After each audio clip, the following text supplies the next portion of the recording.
Hello friends, this is Sonu Rane, your friend, mentor and guide for today's session, that is diagram of speculative demand for money.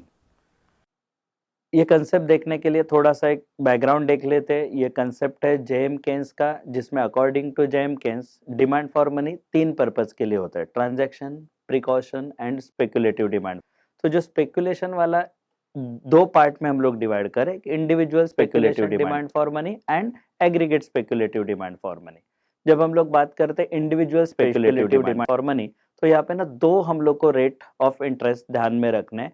एक जो normal है या critical rate है, और second current rate जो अब भी market में चल रहा है, इसको हम लोग आरएन देखे बोलेंगे और नॉर्मल क्रिटिकल को आरसी बोलेंगे। चलो डायग्राम देखते हैं इन डिटेल। तो डायग्राम पे एक्स एक्सिस पे डिमांड फॉर मनी देखेंगे एंड वाई एक्सिस पे हम लोग देखेंगे इंटरेस्ट रेट। अभी ये दो जो कर्व है, इंटरेस्ट रेट वाला और स्पेकुलेटिव डिमांड फॉर मनी, इसका जो डायग्राम है ना, वो एक कोई कंटिन्यूअस लाइन नहीं आ रहा है। ये इस डायग्राम का स्पेशलिटी है। तो ये जो डिसकंटिन्यू लाइन है वो क्या है, वो जान लेते हैं। एक मेन इंपॉर्टेंट डिफरेंस देखते हैं कि जो क्रिटिकल रेट है और करंट रेट है, इसके जो डिफरेंसेस है, इसके वजह से इन्वेस्टमेंट डिफर हो रही है।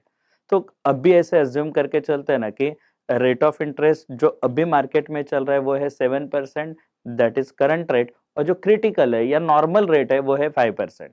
तो नॉर्मल 5% है, अब भी 7% चल रहा है, तो डेफिनेटली रेट ऑफ इंटरेस्ट क्या होने वाला है, कम होने वाला है।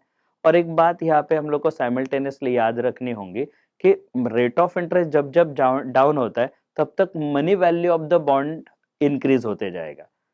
मतलब यहाँ पे रेट ऑफ इंटरेस्ट अब भी अगर 7% है, इन फ्यूचर वो 5% तक जाने वाला है। इट मीन्स बॉन्ड का वैल्यू बढ़ेगा। अगर बॉन्ड का वैल्यू बढ़ेगा तो सिंपली समझ जाओ ना कि उसमें कैपिटल गेन करने का ज्यादा प्रॉफिट है हम लोग को।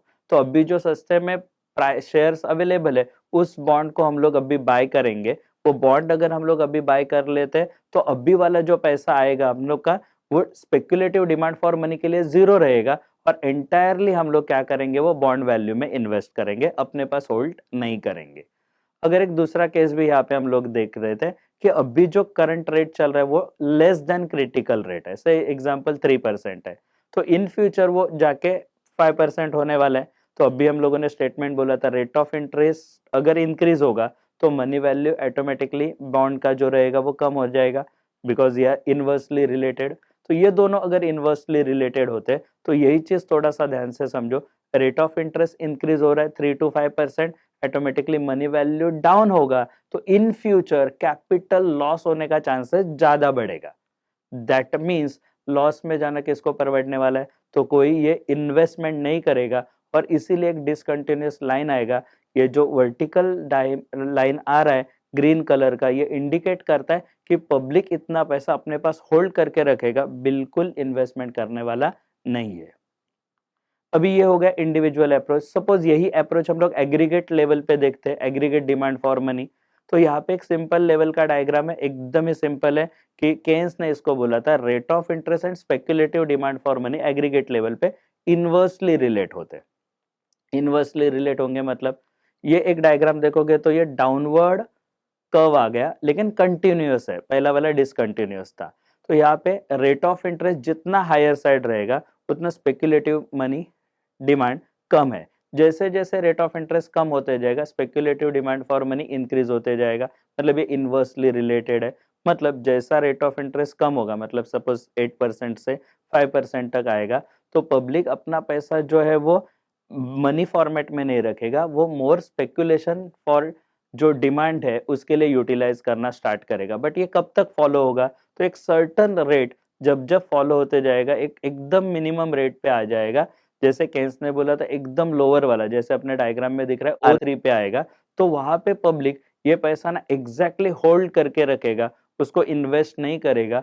ऐसी एक चीज आ जाती है जो अपने मॉड्यूल में बहुत ज्यादा इन डिटेल नहीं दिया, वो है लिक्विडिटी ट्रैप। तो शायद ही इसके ऊपर क्वेश्चन आएगा, बट समझ लो एकदम लोअर रेट ऑफ इंटरेस्ट जहां पे पब्लिक पैसा इन्वेस्ट करने वाला नहीं है, एकदम एक्सट्रीम एक हम लोग को डायग्राम दिख रहा है, जो एक हॉरिजेंटल लाइन है parallel to X axis, red colour में दिख रहा है, ये कर्व है लिक्विडिटी ट्रैप वाला।